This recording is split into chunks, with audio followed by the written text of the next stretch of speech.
خزاں کی رت میں گلاب لہجہ بنا کے رکھنا کمال یہ ہے، خزاں کی رت میں گلاب لہجہ بنا کے رکھنا کمال یہ ہے، ہوا کی ضد میں دیا جلانا جلا کے رکھنا کمال یہ ہے، ذرا سی لفظ پہ توڑ دیتے ہیں سب تعلق زمانے والے، سو ایسے ویسوں سے بھی تعلق بنا کے رکھنا کمال یہ ہے، کسی کو دینا یہ مشورہ کہ وہ غم جدائی کا بھول جائے، پھر ایسے لمحے میں اپنے آنسو چھپا کے رکھنا کمال یہ ہے، کسی کی راہ سے خدا کی خاطر اٹھا کے کانٹے ہٹا کے پتھر، کسی کی راہ سے خدا کی خاطر اٹھا کے کانٹے ہٹا کے پتھر، پھر ایسے لمحے میں اپنی نظریں جھکا کے رکھنا کمال یہ ہے، خلاصہ کلام اور آپ کے لیے تحفہ، خیال اپنا مزاج اپنا پسند اپنی کمال کیا ہے، خیال اپنا مزاج اپنا پسند اپنی کمال کیا ہے، جو چھند بھی چاہے وہ حال اپنا بنا کے رکھنا کمال یہ ہے۔ المجید وفرقان الحمید انما يريد الله ليذهب عنكم الرجس اهل البيت ويطهركم تطهيرا وقال النبي صلى الله عليه وسلم الفاطمة بضعة مني او كما قال عليه الصلاة والسلام اصحابي كالنجوم فبأيهم اقتديتم صدق الله العظيم وصدق رسوله النبي الكريم ونحن على ذلك لمن الشاهدين والشاكرين والحمد لله رب العالمين۔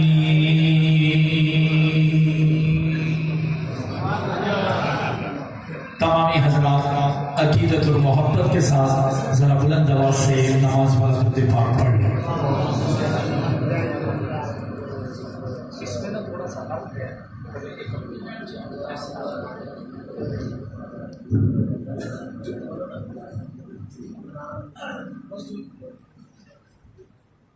ایک مرتبہ دوبارہ بلند آواز سے مل کے سارے پڑھ لیں اللہم صلی علی محمد۔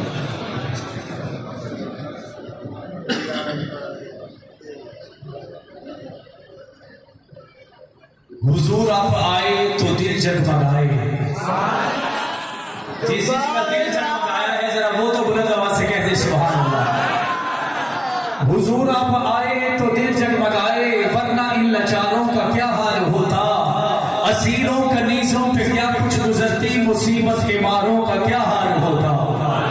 اے آقا آپ آئے ہیں تو یہ آئی بہاریں، اے آقا آپ آئے ہیں تو یہ آئی بہاریں، ہر سمت صلی اللہ کی پکاریں، مہینوں میں ربیع الاول نہ ہوتا تو ان بہاروں کا کیا حال ہوتا۔